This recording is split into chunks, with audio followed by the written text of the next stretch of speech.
दोस्तों नमस्कार, मैं हूं शीतला तिवारी। दोस्तों एक बार फिर आपको इंतजार होगा, अब क्या हुआ।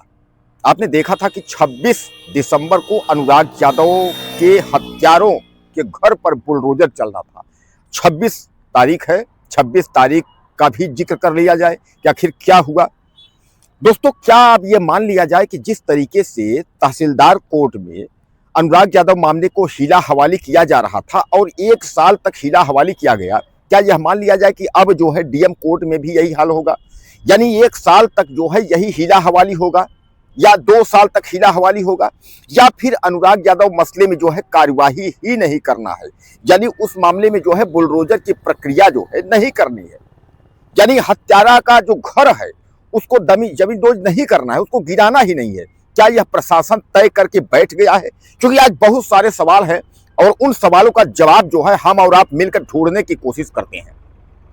दोस्तों आपको यह भी याद होगा कि अनुराग यादव का जो हत्यारा परिवार है वह 1 साल से ज्यादा हो गए, करीब धीरे धीरे 1.5 साल आप मान के चलिए होने को है हत्या हुए, लेकिन अभी तक अगर हम न्याय की बात करें तो कुछ नहीं हुआ। औने पौने तरीके से जो है इन लोगों को पकड़ करके जेल में डाल दिया गया था। उसके बाद धीरे धीरे करके जो है सारे हत्यारे अब जेल से बाहर आ गए हैं। लालता यादव जिस तरीके से जेल गया, उसके बाद जब वो बाहर आया तो उसके चेहरे पर थोड़ी भी शिकस्त नहीं है कि हमने एक ताइक्वांडो खिलाड़ी, एक लड़के की हत्या की है। यानी कुल मिलाकर के लालता यादव जो है उसी धौस में और उसी रौब में जो है आज भी है।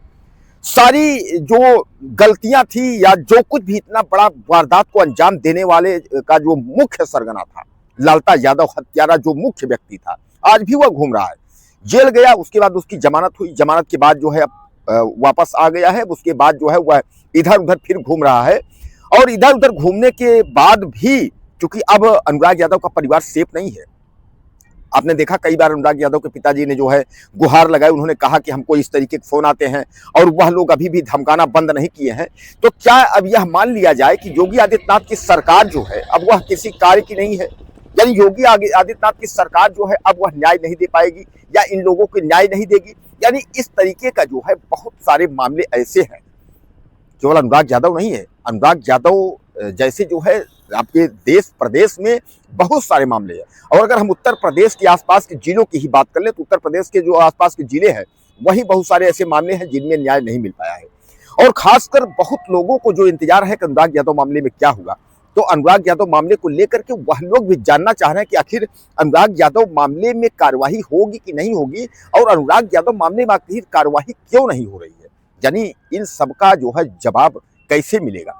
हत्यारा परिवार जो लालता यादव था वह पहले भी जो है 1 साल तक जो है उसने तहसीलदार कोर्ट में जो है उस मामले को जो है घसीटा है।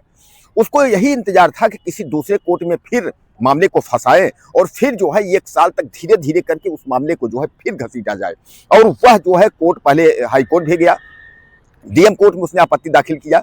यानी जो तहसीलदार कोर्ट से निर्णय हुआ था तत्काल प्रभाव से जो है मकान को गिराएं, उसको उसने चैलेंज किया और उसके बाद उस कोर्ट में फिर वह जो है अब धीरे धीरे करके जो है वह चाह रहा है कि इसमें भी 1-2 साल जो है मामले निकल जाए और धीरे धीरे अनुराग यादव के परिवार को जो है न्याय न मिले और मामला जो है ये ठंडा हो जाए, ठंडे बस्ते में चला जाए। तो क्या अब प्रशासन यह तय कर चुका है?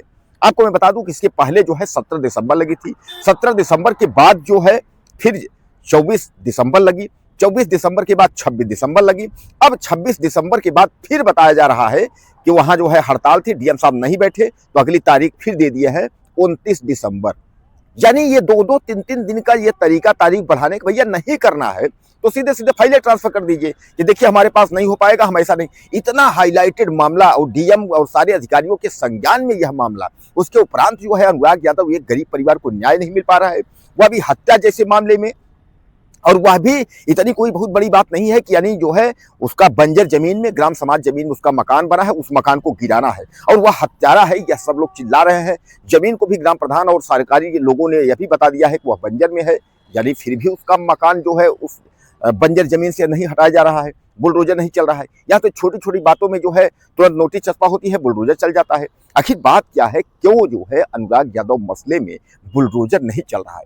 यानी इसका उत्तर जो है न तो कोई ढूंढ पा रहा है, न तो कोई बता पा रहा है कि आखिर ऐसा क्यों हो रहा है कि अनुराग यादव परिवार को न्याय नहीं मिल पा रहा है। क्या यह मान लिया जाए कि जो सत्ता पक्ष है वह हावी है, हत्यारा परिवार के साथ मिली हुई है। लोग तो यहाँ तक अब जो है कहना शुरू कर दिए हैं कि जो रेपिस्ट हैं और जो हत्यारे हैं, इनके साथ जो है जो मौजूदा वक्त की सरकार बीजेपी गवर्नमेंट है वह उनके साथ है। लोग यहाँ तक कह रहे हैं कि अंकिता भंडारी, उसके बाद सेंगर यानी जो है कुलदीप सेंगर, और लखनऊ दिल्ली के एक दो मामले, इस तरीके से कहा जा रहा है कि अपराधियों को जो है बरी किए जा रहे हैं। जो रेपिस्ट हैं, जो हत्यारे हैं, उनको जेल से बाहर निकाला जा रहा है। आप याद कर लीजिए कि जो है राम रहीम को याद कर लीजिए, आसाराम को याद कर लीजिए, किसी को देख लीजिए। लोग यहाँ तक कह रहे हैं कि आखिर कांग्रेस सरकार जो है थी तो ये सब आसाराम ये सब जो है जेल में थी, बीजेपी सरकार आई, यह सब जो है जेल के बाहर घूम रहे हैं, यह सब जो है छुट्टी ले लेकर के या उसके बाद जो है टहल रहे हैं। यानी कहीं ना कहीं जो है यह बहुत बड़ा मामला है और अपराधियों के हौसले इस कदर बुलंद है कि क्या कहा जाए। तो बहरहाल एक बार फिर जो है तारीख लग गई है। आपकी क्या राय है? अपनी राय मुझे आप ज़्यादा दीजिए।